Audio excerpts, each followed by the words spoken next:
He was just a dad trying to keep his little girl warm for one more night, but when the security guard told them they couldn't sleep in the bus station, everyone looked away, except for the quiet man in the corner, who got up, walked over, and offered them a key that would unlock a life he never dreamed was possible. Before we dive in, hit that subscribe button and drop a comment. Where in the world are you watching? From the cold of the bus station was a physical thing, a presence that seeped through the worn soles of Liam's boots and settled deep in his bones. It was a damp cold mixed with the sterile scent of bleach and the faint lingering smell of exhaust fumes and forgotten journeys. The fluorescent lights overhead hummed a relentless monotone buzz, casting a pale, sterile glow over the rows of hard plastic chairs and the scuffed linoleum floor. It was just after 2 a.m., and the station was a ghost town, a purgatory for the transient and the close. Stranded. Liam sat on one of the unforgiving chairs, his arm wrapped tightly around his daughter Maya.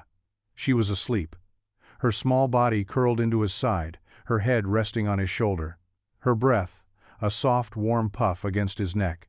She was 7 years old, and she deserved a bed with clean sheets and a room with a nightlight that chased away the shadows. Not this cold, impersonal limbo where every stranger's glance felt like an accusation. He pulled his thin jacket tighter around her, trying to shield her from a chill that was more than just the temperature. It was the chill of failure, of hitting a bottom he never thought existed. They'd been in the minivan for 3 weeks after the eviction notice became a reality. The last of his savings had evaporated into gas station, coffee, and cheap motel rooms that cost more than they were worth, until finally there was nothing left. The van had given up 2 days ago, coughing its last breath in a parking lot 3 blocks from here. Selling it for scrap had given them enough for a few meals and 2 bus tickets to a city he'd never been, to a place where a friend of a friend had promised there might be work as a carpenter, a trade his father had taught him, a skill that used to bring him pride and a steady paycheck. Now it just felt like a memory from another man's life. Maya stirred in her sleep, a soft whimper escaping her lips. He stroked her hair gently, whispering into her ear, "It's okay, sweet pea. Daddy's here." He wasn't sure who he was trying to convince, her or himself. He looked around the station again. A handful of other souls were scattered throughout, sleeping fitfully on benches, their belongings clutched to their chests. One old woman was muttering to herself near the vending machines across the room. A man sat alone, reading a thick paperback book under the harsh light. He was dressed simply in a dark coat and jeans. Nothing that stood out yet. He seemed different, calmer, more anchored than anyone else in this place. His stillness was a stark contrast to the restless energy that pulsed through Liam's own veins. The man looked up for a moment. Their eyes met briefly across the empty space.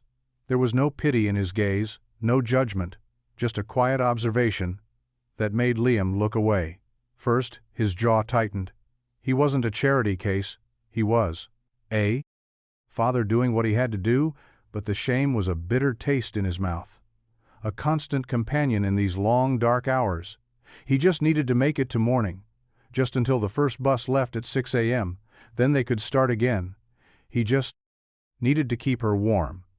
Until then, he closed his eyes, leaning his head back against the cold wall, and listened to the hum of the lights, praying for the sun to rise.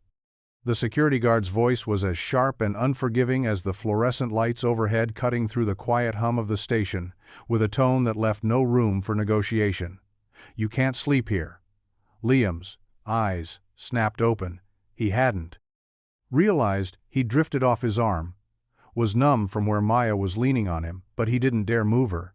He looked up at the guard, a young man with a tired expression and a uniform that was a size too big, trying to project an authority he probably didn't feel.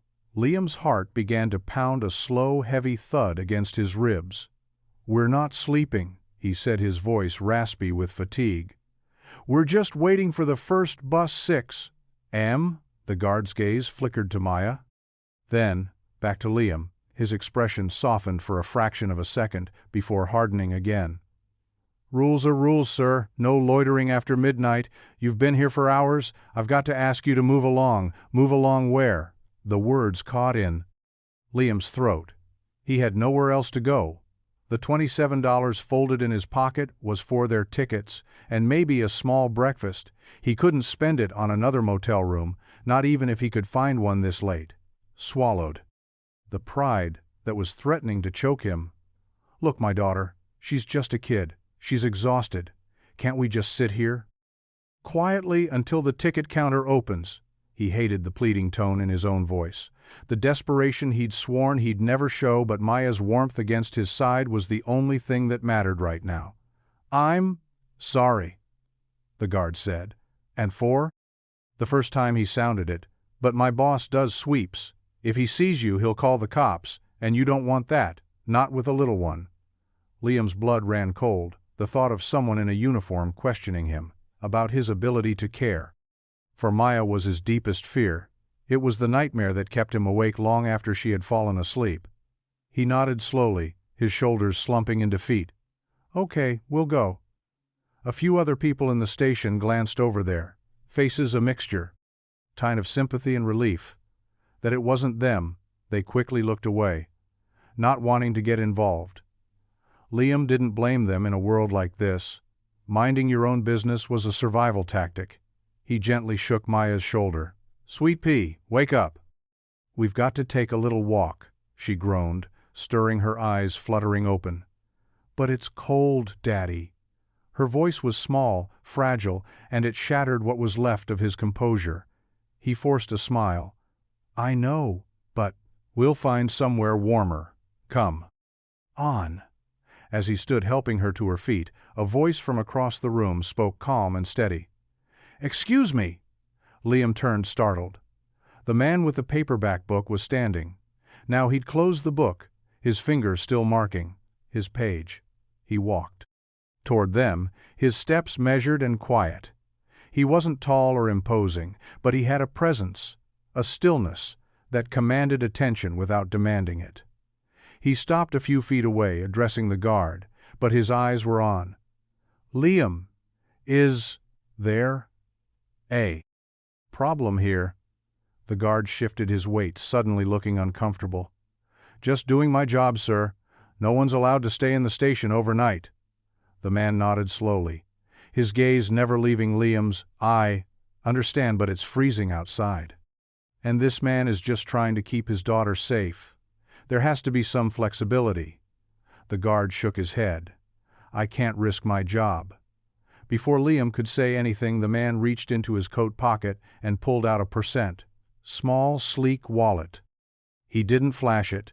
He opened it discreetly, and from it, he took a single key card, the kind used for modern hotels. He held it out to Liam. I have a room at the hotel across the street, he said, his voice low. 2 beds. I only need one.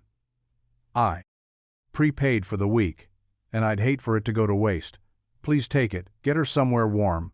Liam stared at the key card, like it was a foreign object. His first instinct was to refuse to say no thanks. We're fine. But he wasn't fine. And Maya was shivering beside him, her small hand clutching his tightly. He was out of options, out of time, and out of pride.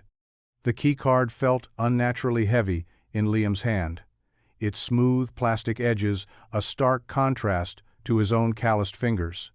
He stared at it, then up at the man whose face was calm and unreadable in the harsh light of the station.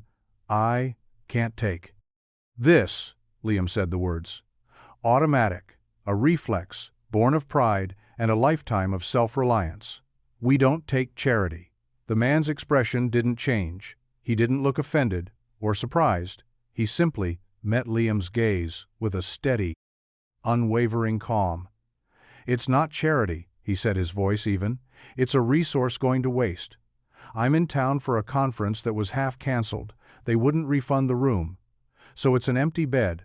Think of it as just that, an empty bed that your daughter can use to get a full night's sleep. He wasn't pushy. He wasn't condescending. He was just reasonable. And that made it harder for Liam to refuse. Maya tugged on his sleeve, her eyes wide with a mixture of weariness and hope. "Daddy, please can we go to the hotel? It has soft beds, I bet." Her small voice cut through the thick armor of his pride. He looked down at her tired face, and the faint blue tint under her eyes from exhaustion in that moment. Nothing else mattered.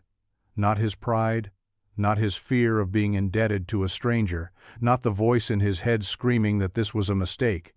He let out a slow breath that felt like a surrender. He looked back at the man and gave a process. Single sharp nod. "Okay," he said, his voice barely a whisper.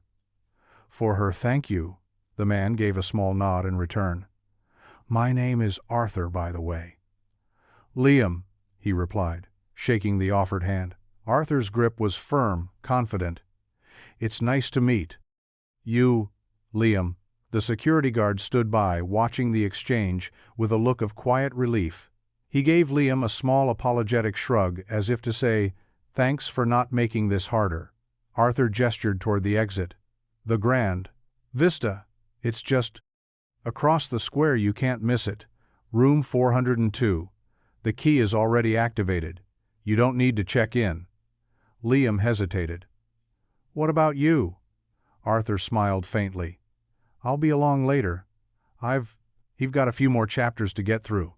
Don't worry about me." With that, he turned and walked back to his chair, picking up his book as if he'd just finished a casual conversation about the weather. Liam watched him for a moment longer, trying to understand what had just happened. A stranger with kind eyes and a prepaid hotel room had just handed him a lifeline without asking for a single thing. In return, he took Maya's hand, her small fingers wrapping around his with a renewed warmth, and led her out of the cold station and into the even colder night.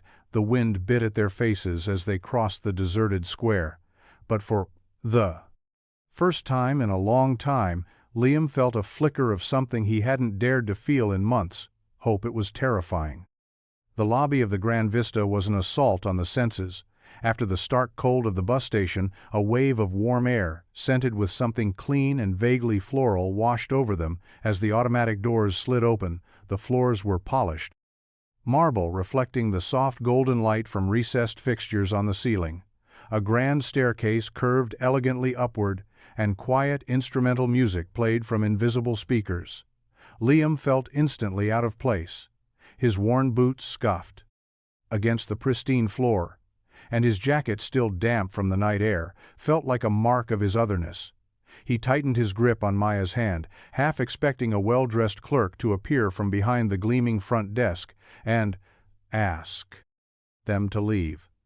But the lobby was empty, save for a lone bellhop dozing in a plush armchair near the elevators. Maya's eyes were wide with awe. She spun around slowly, taking in the towering Christmas tree adorned with glittering ornaments and white lights. "Daddy, is this a castle?" she whispered. Liam managed a small smile. "Close enough for tonight, sweetheart." He led her toward the elevators. His heart still pounding a nervous rhythm against his ribs, he kept the Reibster Levanter keycard clutched in his hand, like a talisman, praying it would work. Praying this wasn't some elaborate, cruel joke.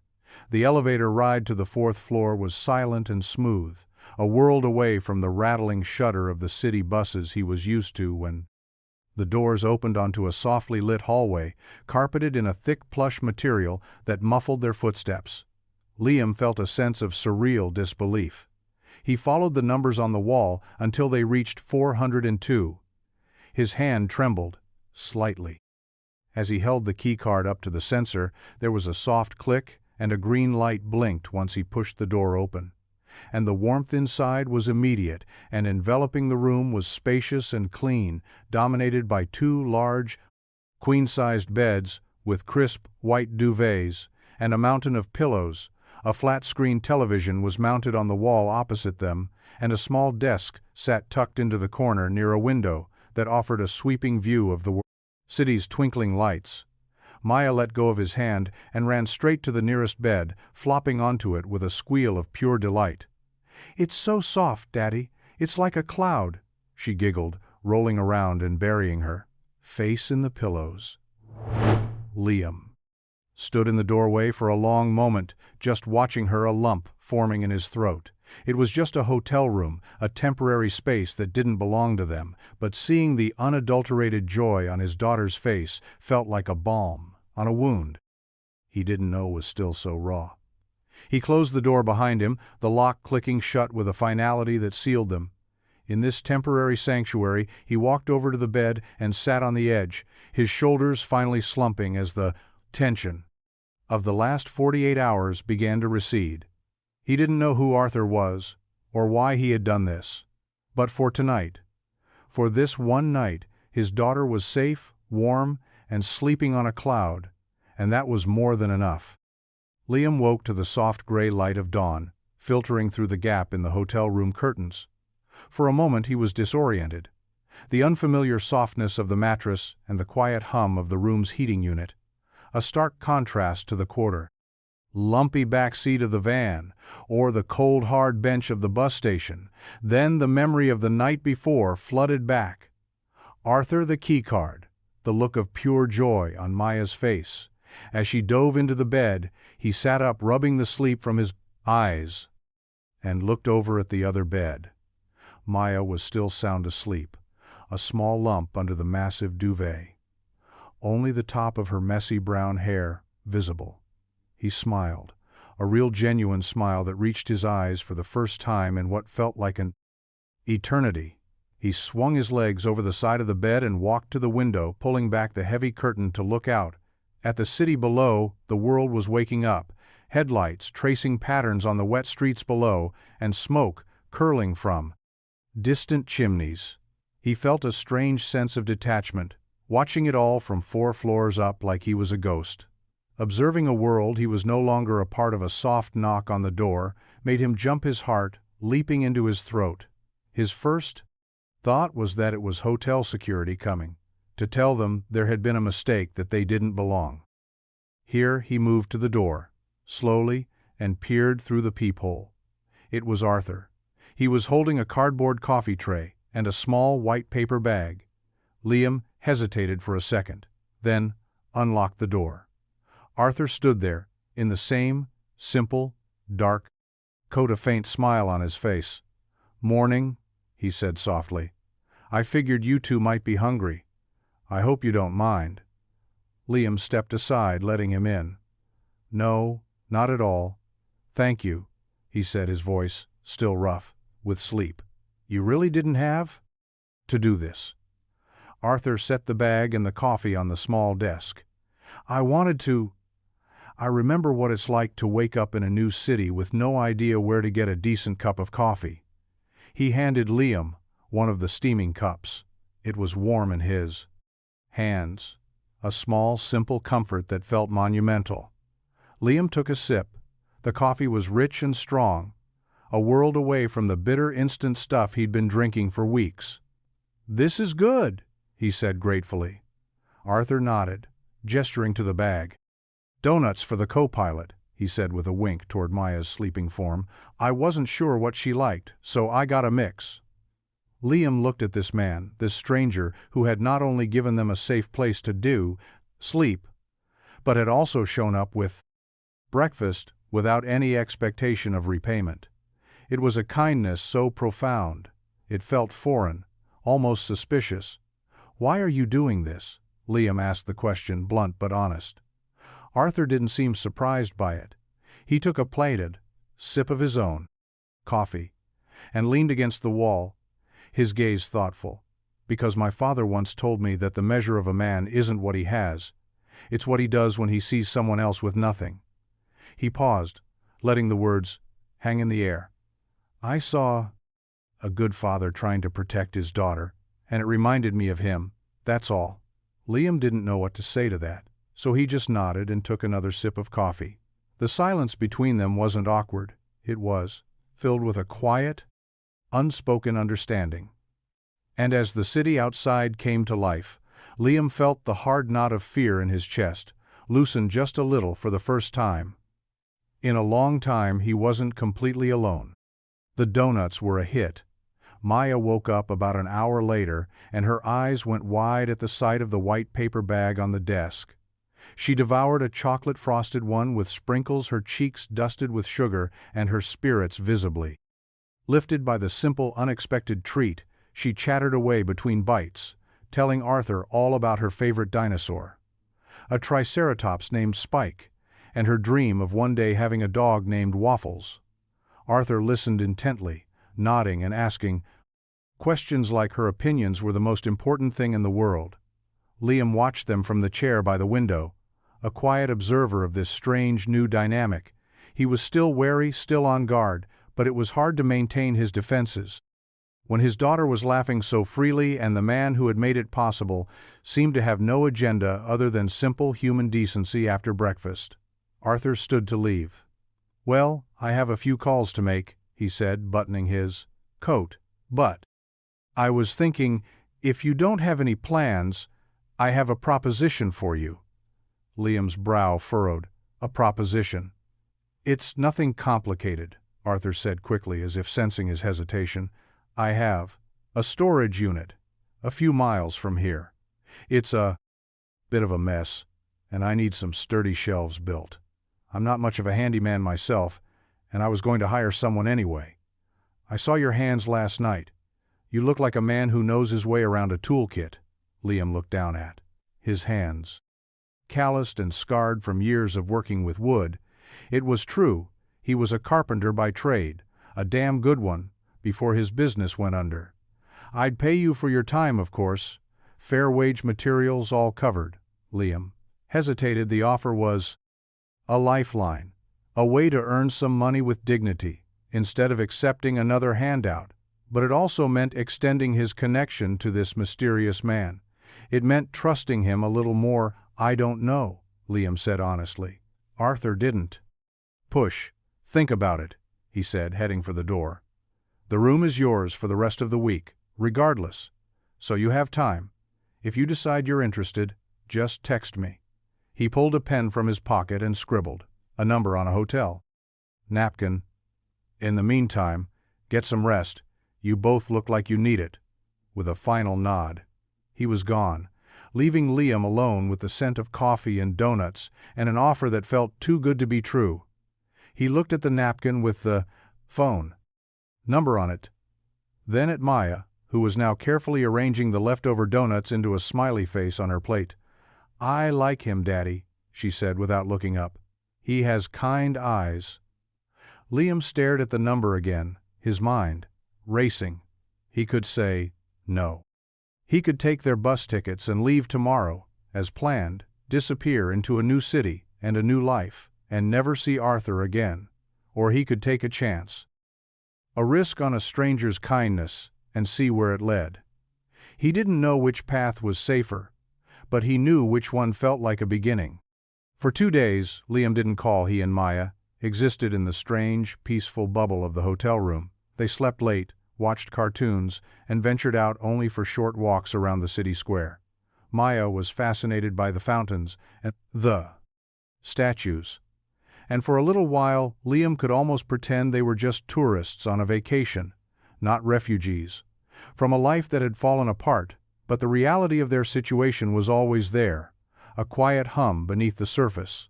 The wired $27 in his wallet hadn't grown, and the bus tickets were a constant reminder that this sanctuary was temporary. On the third morning, Liam woke up before dawn and stood by the window watching the city sleep. He knew he couldn't stall any longer. He had to make a decision. He looked at the napkin on the desk, Arthur's number scrawled in confident ink. He thought about what the man had said. "I saw a good father trying to protect his daughter." It wasn't pity, it was respect, and that distinction made all the difference. He picked up his phone and typed out a simple message. "I'm in. When do we start?" The reply came almost instantly. "Glad to hear it. How about 10 a.m.? I'll pick you up, Liam." Spent the next few hours feeling a nervous energy he hadn't felt in months. He showered, shaved, and put on his cleanest work shirt. It was still frayed at the collar, but it felt better than the wrinkled clothes he'd been living in. He explained the plan to Maya, who was thrilled at the prospect of a new adventure. "Are we going to build something, Daddy?" she asked, her eyes shining. "Yeah, sweet pea, we are." At exactly 10 a sleek black car pulled up in front of the hotel. It wasn't flashy, but it was clearly expensive and out of place. In Liam's world, Arthur stepped out of the driver's side, wearing the same simple coat. He looked at Liam's work boots and the determined set of his jaw, and nodded in. "Approval ready," Liam nodded back. "Let's do this." The storage facility was a clean, modern place on the outskirts of the city, a labyrinth of identical roll-up doors. Arthur led him to a unit at the end of a long hallway and unlocked it. Inside were stacks of boxes filled with books, furniture, and other personal effects, all neatly packed but disorganized. "This is it," Arthur said, gesturing to the cluttered space. "I need shelves along that back wall sturdy enough to hold these books." He handed Liam a prepaid debit card. "This is for materials. There's a hardware store just down the road. Get whatever you need and keep the receipts." Liam took the card, feeling the familiar weight of responsibility settle on his shoulders. This was something he knew how to do. This was his element. "I'll get started right away," he said. Arthur smiled. "I have no doubt. And while you're working, I thought I might take Maya to the park across the park street, if that's all right. With you there's a playground and a duck pond." Liam hesitated for a second. The thought of letting Maya out of his sight, with a man he barely knew, sent a jolt of anxiety through him. But then he looked at Arthur's calm, steady face, and Maya's hopeful expression. And he knew he had to trust someone. Eventually. "Okay," he said. "But you have her back in 2 hours. Deal," Arthur said with a smile. "Come on, Maya. Let's go see if the ducks are hungry." Liam worked with a focused intensity that had been dormant for too long. The scent of sawdust and the feel of a hammer in his hand were as familiar to him as his own reflection. He measured and cut with precision, his movements fluid, efficient, born of years of practice. For the first time in months, he wasn't just surviving, he was creating, building something solid and real with his own 2 hands. He lost track of time, absorbed in the rhythm of the work, the world. Outside the storage unit faded away, replaced by the simple, satisfying logic of angles and joints and the clean lines of finished wood. True to his word, Arthur returned with Maya exactly 2 hours later. Her cheeks were flushed from the cold, and her hair was windswept. She was holding a half-eaten bag of popcorn and chattering excitedly about the ducks she had named. "Daddy, Mr. Art bought me popcorn, and we saw a duck named George, who was very bossy," she said, rushing into Liam's arms. Liam laughed, hugging her tight. "It sounds like you had fun." "We did," she said, beaming. "Mr. Art is a very good listener." Arthur stood in the doorway, watching them, a quiet smile on his face. He looked at the partially constructed shelves and his eyebrows rose in genuine surprise. "Wow, Liam, you're fast." Liam shrugged. "I told you I knew my way around a toolkit." He wiped the sawdust from his hands and looked at his work with a flicker of pride. "It'll be done by tomorrow afternoon." Arthur nodded, clearly impressed. "I can see that," he then turned to Maya. "Well, I think your dad has earned a good dinner tonight. What do you say? We order a pizza." Maya's eyes lit up. "Can we get pepperoni?" "We can get whatever you want," Arthur said. And in that moment, sitting on the cold concrete floor of a storage unit surrounded by sawdust and the smell of pizza, Liam felt a sense of normalcy. He thought he had lost forever. He didn't know what the future held or who this mysterious man really was, but for the first time in a day-mated, long time he was willing to find out. The next day unfolded in a similar rhythm of quiet work and easy companionship. Liam finished the shelves, sanding the edges until they were smooth, and reinforcing the joints until he was satisfied they could hold twice the weight of the books they were intended for. They were more than just shelves. They were a testament to his skill, a piece of himself he hadn't seen in a long time. Arthur stopped by in the afternoon. not to check on his progress, but just to sit and talk. He brought coffee and asked Liam about his life. Before all this, Liam found himself opening up, telling him about the small carpentry business he'd built from scratch, the custom furniture he used to make, and the way his wife Sarah had always been his biggest supporter. He talked about her illness, the medical bills that piled up like snowdrifts, and the slow, painful process of losing everything he'd worked for. Arthur listened without interruption, his expression a mixture of empathy and respect. He didn't offer platitudes or easy solutions, he just listened.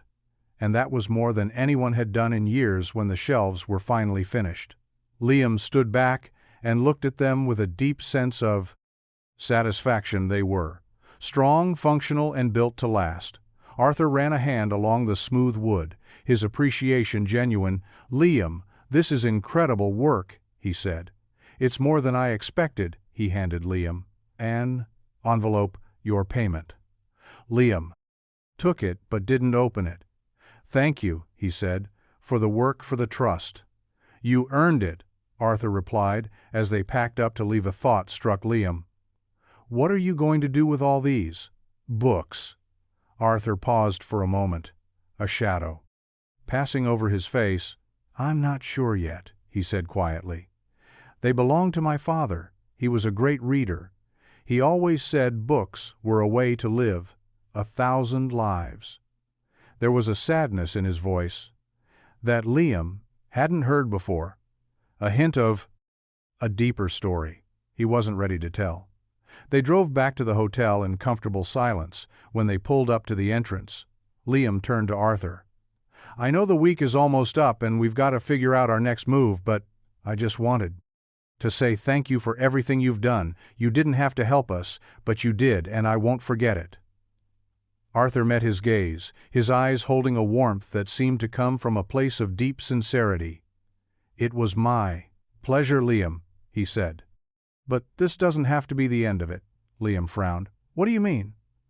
"I have another project in mind," Arthur said, a faint smile playing on his lips. "Something a little bigger than shelves, and I could use a good carpenter." The offer hung in the air between them, a question and a promise, and Liam knew that his life was about to change in a way he could never have imagined. Liam hesitated, his hand on the car door handle. A bigger project. What kind of project? Arthur's gaze was steady, his calm demeanor unwavering for a man who seemed to materialize out of thin air and solve problems with quiet efficiency. He was surprisingly difficult to read. "It's a community center," he said finally, "an old building downtown that's been sitting empty for years. I bought it a while ago with the intention of renovating it, a place for after-school programs, skills training, a small library. Maybe I've had the plans drawn up, but I haven't found the right person to lead the construction, the right foreman." He looked directly at Liam. "Someone who doesn't just see blueprints, but sees the purpose behind them, someone who builds with care." Liam was speechless.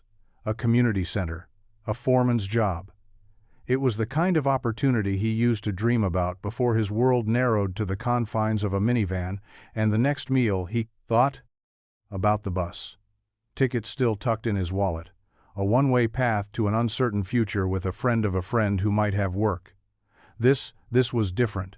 This was a chance to plant roots, to build something meaningful, not just for a community, but for himself and for Maya. "Why me?" Liam asked, his voice barely audible. "You don't know anything about me." "I know you're a skilled craftsman," Arthur said. "I know you're a devoted father, and I know you have an integrity that can't be bought. I saw it in the way you tried to refuse my help, even when you desperately needed it. That's the kind of man I want running this project." The sincerity in his voice was disarming. Liam had spent so long being judged for what he lacked that he had forgotten what it felt like to be seen for what he had to offer. He looked over at Maya in the back seat, humming to herself, as she colored in a worn-out activity book. This wasn't just about him, it was about giving her a stable home, a place to belong. "I don't have a crew or tools anymore," Liam said, the practicalities of his situation crashing back in. I'll provide everything you need, a budget for materials, a workshop space, even a small apartment nearby for you and Maya to live in while the project is underway. Arthur had thought of everything. It was almost too perfect, too easy, which sent a fresh wave of suspicion through Liam. This is a huge investment, he said. What's in it for you? Why are you doing all this? Arthur was silent for a long moment, his eyes drifting to the city skyline beyond the hotel. He let out a slow breath. Because I made a promise to my father before he passed away, he said, his voice laced with a quiet grief. I promised him I would do something that mattered, something more than just making money. I've been looking for the right project for a long time, and I think I just found it, and the right person to help me build it. The vulnerability in that admission was the final piece that broke through Liam's defenses. This wasn't about charity. This was about two men trying to honor a legacy, his and Arthur's. He met Arthur's gaze, and for the first time without hesitation he said, I'll do it. The transition from the sterile quiet of the hotel to the dusty potential of the apartment was a seismic shift in their small world. The apartment was on the second floor of a brick building, just a few blocks from the future community center. It wasn't luxurious, but it was clean, spacious, and filled with light. Sunlight streamed through the large windows, illuminating dust motes dancing in the air. It had 2 bedrooms, a small but functional kitchen, and most importantly, it was theirs. At least for now. The moment they walked in, Maya dropped her small backpack and ran through the empty rooms, her laughter echoing off the hardwood floors. Daddy, we have a real house, she yelled, her voice filled with pure, unadulterated joy. Liam leaned against the doorframe, watching her, a feeling of overwhelming gratitude washing over him. He hadn't realized how heavy the burden of their homelessness had been until this moment, when the weight finally lifted. Arthur had arranged for some basic furniture to be delivered: a couch, 2 beds, a small kitchen table. They were simple pieces, but to Liam they felt like a king's ransom. He spent the first day just settling in, unpacking their few belongings, and arranging them with care. He placed Maya's drawings on the fridge, her stuffed animals on her new bed, and his worn-out toolkit, the only remnant of his old life, on a shelf in the closet that night. They ate dinner at their new table. Simple macaroni and cheese from a box, but it tasted like a feast. Maya couldn't stop smiling, her feet swinging happily beneath her chair. Can we stay here forever, Daddy? She asked, her eyes wide with hope. Liam's heart ached with the baiter.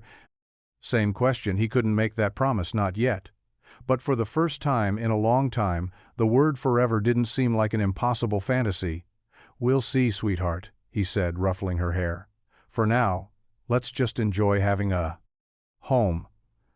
Later that night, after Maya was asleep, Liam stood by the window looking out at the quiet street below the city. Lights twinkled in the distance, a constant reminder of the world he had felt so disconnected from. He thought about Arthur, the man who had orchestrated this incredible turn of events. He still knew so little about him. He was a man of quiet means and deep convictions, but the source of his wealth and the full story of his past remained a mystery. Liam knew he was taking a huge risk, placing his trust in this stranger. But as he looked around the small apartment filled with the quiet warmth of a home, he knew he had made the right choice. This wasn't just a job.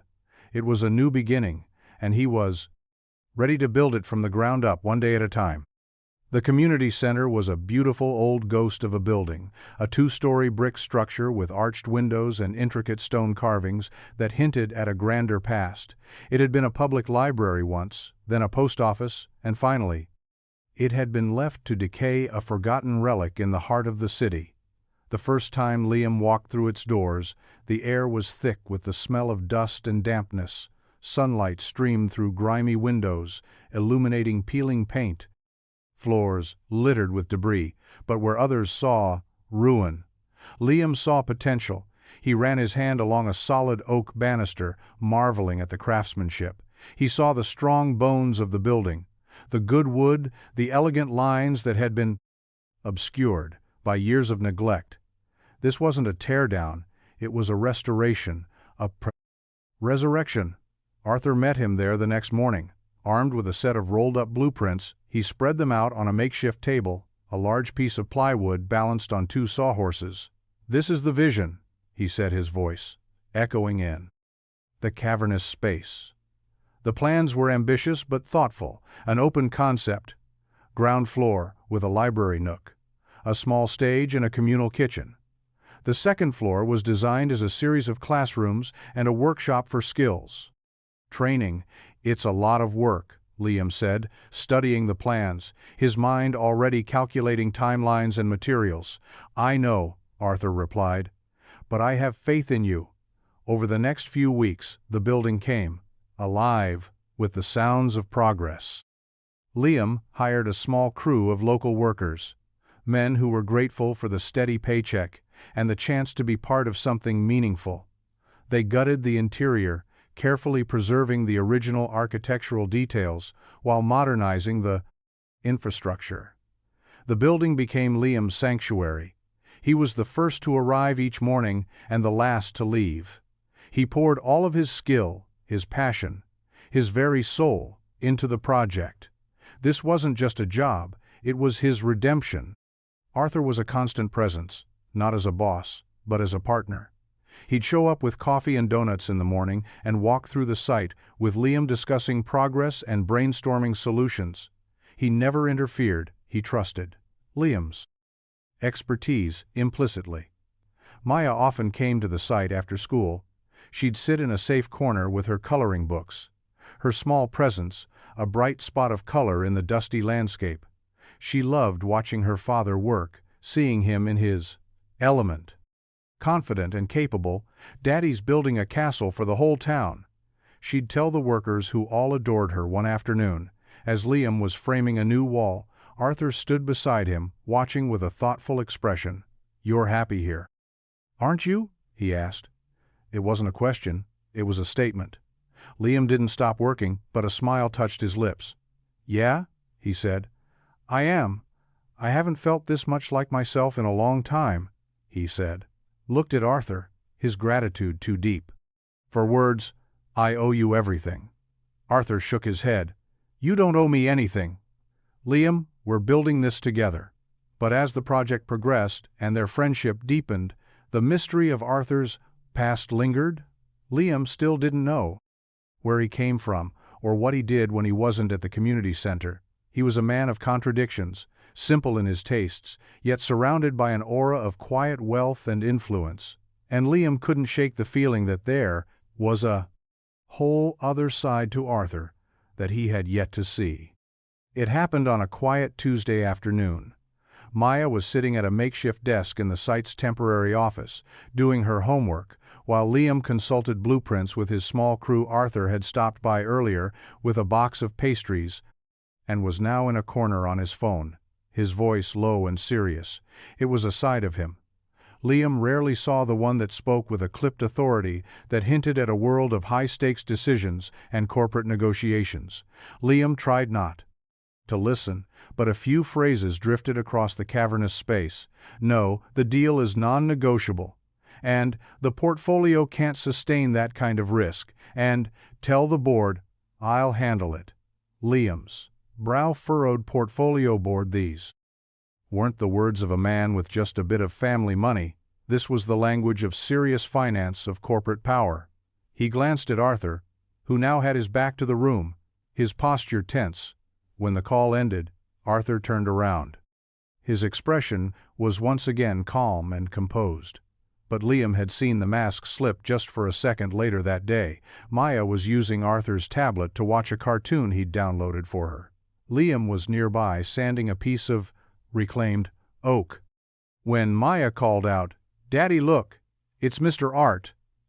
Liam walked over, expecting to see a photo. Arthur had shown her, but instead she was pointing to a news article that had popped up on the side of the screen. The headline was bold and jarring.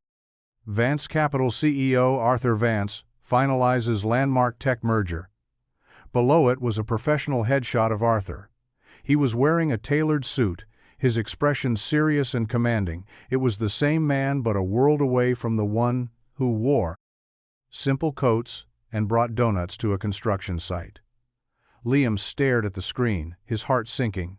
Vance Capital, one of the largest and most influential investment firms in the country. He had seen the name in business journals and news reports, but he had never made the connection. Arthur Vance wasn't just a wealthy man with a good heart.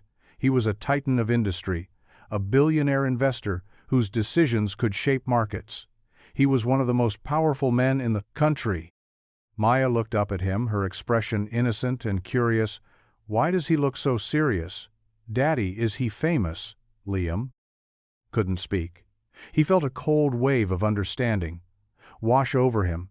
The generous offer, the prepaid hotel room, the unlimited budget for the community center. It all made sense now, but it also felt like a lie of omission so profound. It called everything into question. He looked at Arthur, who was now walking toward them, a smile on his face that faded the moment he saw what was on the screen. His eyes met Liam's, and in that silent shared glance, the foundation of their fragile trust began to crack. The air in the half-finished community center suddenly felt thick and heavy, the scent of sawdust and fresh paint unable to mask the tension that had descended upon the room. Arthur stood frozen a few feet away, the calm facade he wore so effortlessly had shattered, leaving behind a man who looked vulnerable and exposed. For the first time, Liam saw not a friend but a stranger, a powerful man from a world he couldn't possibly comprehend. His voice, when he finally spoke, was low and steady, but laced with a hurt. He couldn't hide Vance Capital. He said the name tasting like ash in his mouth. "You're Arthur Vance." Arthur didn't deny it.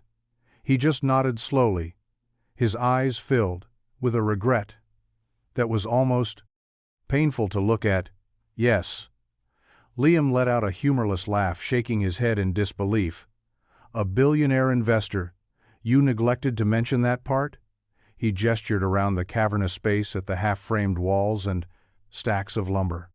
"What is this to you, Arthur? Just some pet project, a tax write-off, a way for a man who has everything to feel good about himself." The words were sharper than he intended, but they came from a place of deep betrayal. "No, Liam, it's not like that," Arthur said, his voice earnest. "I never wanted this to be about my money. I wanted it to be about the work, about what we were building together." "What we were building," Liam countered, his voice rising. "Or what you were buying? You bought me a hotel room. You bought me a job. You bought me an apartment. This whole thing, this whole friendship. It's been a transaction, hasn't it?" "That's not true," Arthur insisted, stepping closer. "I saw something in you, Liam, an integrity, a skill that had nothing to do with money. I wanted to help you, but I knew your pride wouldn't let you accept a handout, so I created an opportunity." "You created a lie?" Liam shot back, the accusation hanging in the air. Between them, Maya had gone quiet. Sensing the shift in the room, she looked between the two men, her eyes wide with confusion and fear. Liam's heart ached at the sight of her. He crouched down and pulled her into a hug. "It's okay, sweet pea," he whispered. But he knew it wasn't. He stood up, his resolve hardening. "I can't do this," he said, his voice flat. "I can't work for a man I don't trust." Please don't do this," Arthur pleaded, his voice cracking with an emotion Liam had never heard before. "Don't let my name ruin what we've built." But it was too late. The trust that had been so carefully constructed between them had been demolished in an instant. Liam looked at the beautiful building around him, a place that had felt like a symbol of his redemption. Now, it just felt like a monument to his own naivete. He took Maya's hand. "We're leaving," he said. Without looking back, he walked out of the community center, the place that had been his sanctuary, and back into the uncertain world he had tried so hard to escape, the sound of the heavy oak door closing behind him echoed like a final goodbye. Liam walked away from the community center with a cold, hollow feeling in the pit of his stomach. He didn't go back to the apartment. He couldn't, not yet. It felt tainted now, another gift from a man whose life was a lie. Instead, he and Maya walked to a small park a few blocks away, a place with rusty swings and a sandbox filled with damp sand. He sat on a bench watching as Maya played, her usual joyful energy replaced by a quiet subduedness. She knew something was wrong. And his heart broke for her. All over again he had tried so hard to shield her from the harsh realities of the world, but now he had dragged her into a drama he didn't understand. He felt like a fool he had let himself believe in. Arthur's kindness had let himself hope for a future that was stable and secure. Now it all felt like an illusion, a carefully constructed fantasy designed by a man who could afford to play God with other people's lives. He replayed their conversations in his mind, searching for clues. He had missed the expensive car, the vague references to his work, the quiet authority he carried. It had all been there right in front of him, but he had been so desperate for a lifeline that he had willingly ignored the warning signs. The anger he felt was a hot, bitter thing, but underneath it was a deep and profound sadness. He hadn't just lost a job, he had lost a friend, or at least the man he thought was his friend. He had let someone into his life, into Maya's life. And now the inevitable fallout was coming that evening. He finally went back to the apartment. It felt empty. Colder than before, he packed their few belongings into a duffel bag, his movements stiff and mechanical. Maya watched him from the doorway, her favorite stuffed bear clutched to her chest. "Are we leaving again, Daddy?" she asked, her voice small and trembling. Liam's resolve wavered. He knelt down in front of her and cupped her face in his hands. "Yeah, sweet pea," he said, his voice thick with an emotion he couldn't name. "We have to. But I like it here," she whispered, a tear rolling down her cheek. "I like our house, and I like Mr. Art." "I know, baby, I know," he said, pulling her into a tight hug. "But we can't stay. It's complicated." He didn't have a plan. He didn't know where they would go or what they would do. He had walked away from the only stable opportunity he'd had in years, all because of his pride. But it was more than that. It was about self-respect, about refusing to be a pawn in a rich man's game. He couldn't be a project. He had to be a partner, and the chasm between their two worlds felt too vast to bridge. He left the keys to the apartment on the project kitchen counter, along with the company credit card and the remaining cash from his last paycheck. He wouldn't take another dime from Arthur Vance. He walked out of the building with Maya's hand in his back, into the uncertainty of the night, not knowing that his departure would set in motion a chain of events that would change everything. The news of Liam's departure hit Arthur like a physical blow. He stood in the empty community center, the silence amplifying the echo of their last conversation. He had replayed it in his mind 100 times, searching for a different way. He could have handled it, a way to explain the truth without shattering the trust he had so carefully built. But there was no easy answer. He had lied by omission, and in Liam's world, that was a cardinal sin. He returned to his penthouse apartment, a place of cold glass and polished steel that had always felt more like a showroom than a home. The panoramic views of the city skyline, which used to fill him with a sense of power and accomplishment, now just made him feel isolated and alone. He had spent his life building an empire, a legacy of wealth and influence. But in the process, he had forgotten how to build genuine connections. He had seen in Liam a reflection of his own father, a man of integrity and quiet strength. And he had wanted to honor that legacy by giving Liam a hand up, not a handout. But he had been so afraid of his wealth becoming a barrier that he had inadvertently made it the very thing that drove them apart. His assistant, a sharp, no-nonsense woman named Evelyn, found him staring out the window, a glass of untouched whiskey in his hand. "The board is asking for an update on the community center project," she said, her voice professional but laced with a hint of concern. "They're worried about the delays." "Tell them the project is on hold," Arthur said without turning around. "What should I tell them is the reason?" she asked. "The foreman quit," he said, his voice flat.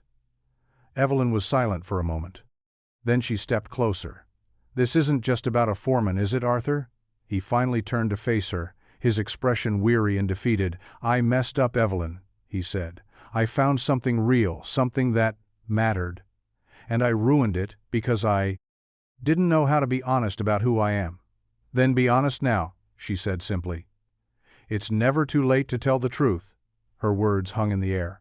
A simple, powerful challenge. Arthur looked at the whiskey in his hand, then set it down on the table untouched. He had spent his life making calculated decisions based on risk and reward, but this was different. This was about a man's dignity and a little girl's heart. He didn't know if he could fix what he had broken, but he knew he had to try. He couldn't let their story end in a half-finished building, filled with the ghosts of what might have been. The next few weeks were a blur of uncertainty for Liam and Maya. They stayed in a series of cheap motels, moving from one to the next as their meager funds dwindled. Liam picked up odd jobs where he could, a day of labor here, a small repair job there. But it wasn't enough to get them back on their feet. He sold his father's old watch, the last sentimental thing he owned, just to keep them fed. Maya was resilient as always, but Liam could see the toll their transient life was taking on her. She was quieter, more withdrawn, and she often asked about Arthur in a small, hopeful voice that broke Liam's heart. He didn't know what to tell her, so he just said, "He's busy, sweetheart," and changed the Bryce. Subject: one rainy afternoon they found themselves in a public library, seeking refuge from the cold. Liam was scanning the classifieds for any carpentry work when Maya came up to him holding a colorful children's book. "Daddy, can we read this one?" she asked. He took the book and smiled. It was about a lonely giant who befriends a small bird. As he read the story aloud, his voice soft in the quiet library, couldn't help but see the parallels to his own life. He was the giant, stubborn and proud, and Arthur was the bird who had tried to show him a different way of seeing the world. A world where kindness wasn't a weakness and trust wasn't a liability. After the story, Maya fell asleep in his lap, her head resting on his chest. He looked down at her peaceful face, and a wave of regret washed over him. He had let his pride and his fear dictate his actions, and in doing so, he had deprived his daughter of a stable home and a kind friend. He had been so focused on not being a charity case that he had failed to see that Arthur's offer was never about charity. It was about connection, about two lonely souls finding solace in each other's company. He knew he had to do something to fix this, not just for Maya, but for himself. He had to swallow his pride and reach out to Arthur. Not to ask for a handout, but to apologize for walking away, to admit that he had been wrong. He didn't know if Arthur would forgive him, but he had to try. He had to show his daughter that it was never too late to admit a mistake, and that true strength wasn't about never falling down, it was about having the courage to get back up again. The letter arrived at Arthur's office on a Monday morning, a simple white envelope with no return address tucked into a pile of corporate mail. Evelyn brought it to him, her expression curious. "This came for you, hand-delivered," she said. Arthur took it, his brow furrowed. He recognized the messy but familiar handwriting on the front. It was from Liam. His heart skipped a beat. He opened it with trembling fingers. Inside was a single sheet of notebook paper folded in three. He bensingly anteceded, unfolded it and read the short, handwritten note. "Arthur, I was wrong. I let my pride get in the way of seeing the truth. You were a good friend to me, and my daughter and I walked away because I was scared, not because I didn't trust you. I'm sorry for the way I left. If the offer to finish the community center is still on the table, I'd like to come back not as your employee, but as your partner. Let me know, Liam." The words were simple, but they carried the weight of a crocodile's profound apology. Arthur read the letter 3 times, a feeling of immense relief washing over him. He had been racking his brain for weeks, trying to figure out how to reach out to Liam without overstepping his boundaries. This letter was the opening he had been hoping for. He looked up at Evelyn, a smile spreading across his face for the first time in weeks. "Cancel my afternoon meetings," he said. "I have somewhere I need to be." He didn't call or text. I knew this was a conversation that needed to happen in person. He drove to the last known address he had for Liam, a run-down motel on the edge of town. His heart pounded with a mixture of hope and trepidation. What if he was too late? What if Liam and Maya had already left? He found them in the small park across the street. Liam was pushing Maya on the swings, his expression weary but resolute. He looked up as Arthur approached, his eyes widening in surprise. Arthur stopped a few feet away, not wanting to crowd him. "I got your letter," he said, his voice soft. Liam nodded slowly. "I meant every word." "I know," Arthur said, "and I'm sorry too. I should have been honest with you from the beginning." He extended his hand. "The offer is still on the blank table, partner." Liam looked at his hand, then back at his face. He saw no pity, no condescension, just genuine sincerity. He took Arthur's hand and shook it firmly, a silent agreement passing between them. "Daddy," Maya called, out from the swing. "Is Mr. Art staying for dinner?" Arthur smiled at her. "I'd love to," he said, and as the 3 of them walked back to the motel together, the broken pieces of their friendship began to knit themselves back together, stronger and more honest than before. The return to the community center felt like a homecoming. The building welcomed them back with its familiar scent of sawdust and the quiet promise of what was to come. Liam walked through the space, his hand grazing the half-finished walls, a sense of purpose reigniting within him. This time it was different. He wasn't just a foreman, he was a partner. Arthur had drawn up a formal partnership agreement, giving Liam a stake in the project and full creative control. It was a gesture of trust, so profound, it left Liam speechless. They worked side by side every day, their collaboration seamless and intuitive. Liam's practical skills and craftsmanship complemented Arthur's vision and resources. They hired a larger crew, and the project moved forward at a rapid pace. The building transformed from a hollow shell into a vibrant hub of activity. The walls were painted, the floors were polished, and the custom-built shelves Liam had designed were filled with books donated by the community. Maya was a constant presence, a small ray of sunshine in the bustling worksite. She helped paint a colorful mural on one of the library walls, her small handprints a permanent part of the building's new identity. She and Arthur developed a special bond. He would read to her in the afternoons, his deep voice bringing stories to life, and she would make him laugh with her imaginative games and endless questions. One afternoon, as they were installing the last of the light fixtures, Arthur turned to Liam, his expression thoughtful.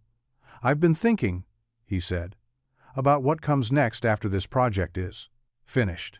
Liam paused his work, a flicker of anxiety in his chest. He hadn't allowed himself to think that far ahead. "I'm not sure," he said honestly. Arthur smiled. "I have an idea," he said.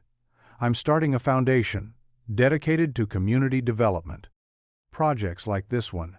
And I need someone to run it, someone with hands-on experience and a deep understanding of what communities really need. I need you, Liam." Liam was stunned. "Me run a foundation? I'm a carpenter." "Arthur, you're more than that," Arthur said, his voice firm. "You're a leader, a problem solver, and you have a heart for people. You're the perfect person for the job." The offer was a life-altering opportunity, a chance to not only provide a stable future for Maya, but to make a real difference in the world. Liam looked at the beautiful building around him, a symbol of his own second chance. He knew he couldn't turn it down. This was the culmination of everything they had built together. Partnership forged in trust, and a shared vision for a better world. "I'd be honored," Liam said. his voice thick with emotion, and as they shook hands in the warm glow of the newly installed lights, he knew that he had finally found his true calling, a place where he could build more than just buildings, he could build hope. The grand opening of the Vance Morgan Community Center was a day of celebration.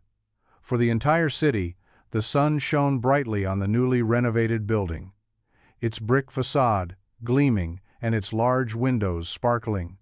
The street was closed off for a block party, and the air was filled with the sound of music, laughter, and the smell of barbecue. Hundreds of people milled about their faces, filled with awe and gratitude, as they explored the new space. Inside the center was a hive of activity. Kids were reading in the library, Nook teenagers were playing music on the small stage, and adults were signing up for classes in the workshop. Liam stood on the steps of the building watching the scene unfold, a deep sense of pride and accomplishment swelling in his chest. He wore a new suit, a gift from Arthur, but he still felt more comfortable in his work boots. Maya stood beside him, holding his hand, her eyes shining with excitement. She was wearing a new dress, and her hair was tied back with a ribbon. She looked up at him and beamed, "You did it, Daddy. You built a castle for everyone." Liam smiled down at her. "We did it, sweetheart. We did it together." Arthur came up behind them and put a hand on Liam's shoulder. He looked out at the crowd, his expression a mixture of pride and humility. "My father would have loved this," he said, his voice soft. "He always believed in the power of community." A local news crew approached them. There, camera rolling. "Mr. Vance, a few words about this incredible project," the reporter asked. Arthur smiled and turned to the camera. "I'd be happy to, but first I want to introduce you to my partner and the real hero of this story, Liam Morgan." He gestured to Liam, who was taken aback by the sudden attention. Arthur continued, "This center wasn't built with money. It was built with heart, with skill, and with the unwavering dedication of a man who understands that the true foundation of any community is its people. Liam is the embodiment of that spirit, and I am honored to be his partner." The crowd erupted in applause, and as Liam stood in the spotlight, his face flushed with a mixture of embarrassment and pride. He knew that his life had come full circle. He was no longer a man defined by his failures, but by his ability to rebuild, to create, and to inspire. He had found more than just a job. He had found a purpose, a community, and a friend who had seen the best in there to him, even when he couldn't see it in himself. And as he looked out at the sea of smiling faces, he knew that this was just the beginning of a new and beautiful chapter in his life, a chapter filled with hope, possibility, and the enduring power of a second chance. After the speeches were done, and the news crews had packed up, the block party continued well into the evening. String lights twinkled overhead, casting a magical glow on the celebrating crowd. Liam and Arthur stood on the rooftop terrace of the community center, looking down at the joyful chaos below. The city skyline glittered in the distance, a stark contrast to the small, intimate celebration happening on their street. "It's a good day," Liam said, taking a sip of the sparkling cider Arthur had handed him. "It's a great day." Arthur corrected a genuine smile on his face. They stood in comfortable silence for a while, watching Maya dance with a group of other kids, her laughter carrying up to them on the warm evening breeze. "She's happy," Arthur said quietly. "Happier than I've ever seen her," Liam replied, his voice thick with emotion. "You gave her that, Arthur. You gave us both a life I never thought we'd have again." "You built it, Liam," Arthur said, turning to face him. "I just opened the door. You were the one who had the courage to walk through it." He paused. Then his expression grew more serious. "There's one more thing I want to talk to you about." Liam's brow furrowed. "What's that?" "The foundation," Arthur said. "It's officially launching next month, and the board is in place. But there's a missing piece." He took a deep breath. "I've been the face of Vance Capital for years, a symbol of wealth and corporate power, but that's not who I want to be anymore. I want the foundation to represent something different, something more human. I want you to be the face of it. Liam, not me. Liam was stunned. Me? But I'm nobody. You're everybody, Arthur countered, his voice passionate. You're the man who lost everything and never lost his integrity. You're the father who would do anything for his child. You're the craftsman who builds with his hands and his heart. You are the story. We need to tell people. We'll trust you, Liam, because you're real. The offer was overwhelming, audacious, and utterly terrifying. Liam had spent his life avoiding the spotlight, preferring the quiet satisfaction of his work. But he also knew that Arthur was right. This was an opportunity to amplify their message, to inspire others who were struggling, to show them that a second chance was possible. I don't know if I can do that, Arthur, he said honestly. I'm not a public speaker. You don't have to be, Arthur said, placing a hand on his shoulder. Just be yourself, tell your story, and the rest will follow. Liam looked out at the city, at the endless sea of lights and possibilities. He thought about the cold, lonely night in the bus station and how far he had come. Since then, he had been given a gift, a chance to not only rebuild his own life, but to help others do the same. He couldn't turn his back on that. He met Arthur's gaze, his decision made. Okay, he said, his voice steady. I'll do it. And in that moment, under the stars, a new partnership was forged. One that would build more than just community centers. It would build a legacy of hope and transformation for years to come. The years that followed were a testament to their shared vision. The Vance Morgan Foundation became a powerful force for good funding projects across the country that revitalized struggling communities and provided opportunities for those who needed them most. Liam traveled extensively, not as a corporate executive, but as a storyteller. He shared his own journey of loss and redemption, inspiring others with his honesty and his unwavering belief in the power of a second chance. He became a reluctant but effective public figure, his quiet strength and genuine humility resonating with people from all walks of life. Arthur remained behind the scenes, the silent partner who provided the resources and the strategic guidance. He had found his own form of redemption in a quieter, more fulfilling life, away from the relentless glare of the corporate world. He and Liam remained the closest of friends, their bond forged in the crucible of their shared experience. Maya grew into a bright, compassionate young woman, her childhood shaped by the values of her father and her honorary uncle. She spent her summers volunteering at the community center, tutoring younger kids, and helping to organize events. She was a living embodiment of the Foundation's mission, a testament to the transformative power of kindness and opportunity. One sunny afternoon, Liam found himself back at the original community center, the place where it all began. It was thriving, a vibrant hub of activity and a beloved institution in the city. He walked through the halls, his hand grazing the smooth oak banister he had so carefully restored. He saw his own story reflected in the faces of the placent people. There, the single mother, learning a new skill in the workshop, the teenager finding his voice on the small stage, the elderly man reading quietly in the library. He went up to the rooftop terrace, the place where he and Arthur had made their pact so many years ago. The city skyline stretched out before him, a glittering panorama of glass and steel, but his gaze was drawn to the small brick building across the square. The bus station. It was still there, a quiet monument to a life he had left behind. He thought about the desperate man he had been that night, huddled in the cold with his daughter and a handful of dollars to his name. He thought about the kind stranger who had offered him a key and a chance to start over. He realized then that his story wasn't just about a second chance, it was about the power of human connection. The simple, profound truth that sometimes the greatest gift you can give someone is the belief that they are seen, that they matter, and that they are not alone. He smiled, a deep, contented smile that reached the very core of his being.